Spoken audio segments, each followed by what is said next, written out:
Hey everybody, so I'm here to talk to you about how IoT upsets small children, but actually it's more a case about how I've wrestled with my instant gratification monkey and had to set the panic monster on him. So this comes from the TED talk about managing your procrastination, and everyone has this rational decision maker who wants to get stuff done, and this monkey just wants to have fun. The panic monster can get in the way and scare him up the tree so you can get on with getting things. This is me, okay? So that's me and my son. We both love Lego, and this is also a lesson in what not to search for on the internet. Turns out that I love Lego is deemed censorable by the organizers.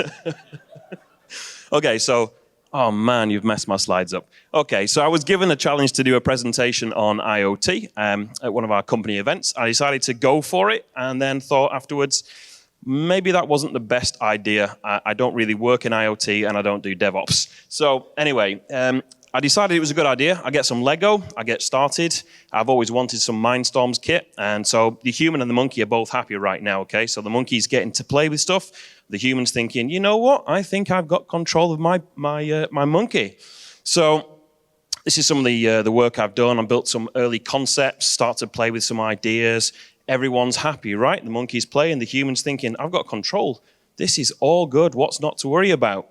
So everyone's happy right now, human's proud, monkey's playing along, everything is great.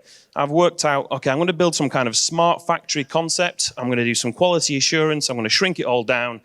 Everything's going to be great. So I order some kit. The kit comes over the internet, and then my son finds out, that's not your Lego. This is daddy's Lego.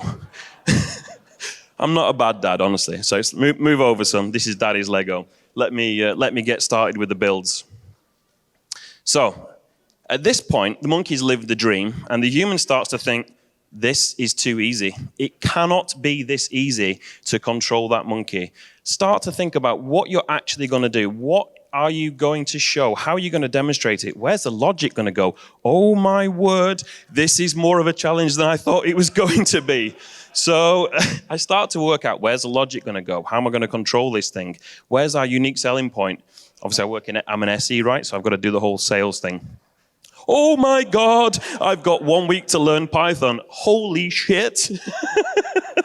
So at this point, the panic monster comes out, the monkey runs up the tree, the human takes control.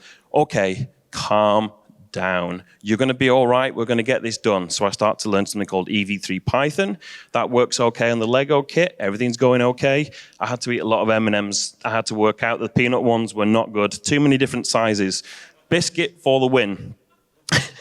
So this is the finished model. Okay, so it actually worked. It sorts out the green and blue M&Ms onto one side, and everything else is bad. Okay, green and blue, Nutanix colors. Woohoo! So at this point, I'm feeling really good about myself. You know, I've got the model that works, and this is the stage I'm going to. No need to panic, right? Okay, this is the biggest audience I've ever presented to before. What could possibly go wrong? You know, I've tested the model out. Everything's working before everyone comes in the room. It's going to be fine. And then 350 techies turn up with Wi-Fi devices and destroy the network. So at this point, legitimately, this is a network problem, right? We've all had those. I managed to realize, like, while I'm doing the presentation, this is a network problem, and I get over it. And I've generated enough interest that the DevOps team actually come to me and say, guys, you know, you've done a great thing here. Let's take this over to California to our flagship event at .next. Let's replace that Lego thing with a Raspberry Pi, and let's get off the Wi-Fi. And at this point, I get some help from one of my French DevOps colleagues. We stick a Raspberry Pi in there, we switch out the color sensor for a camera, and we get some artificial intelligence running in there to actually work out what color what color M&M we've got coming off the belt there. There he is, a guy called Christoph. He's done a great job. Actually had to swap the M&Ms for marbles because of melting issues.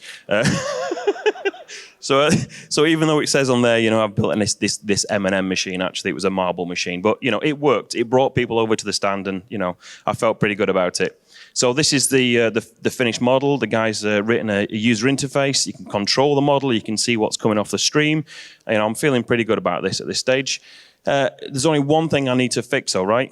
I need to give the Lego to the boy. So I did that, and you know, he's a happy bunny. So in the end, no small children were actually upset by this.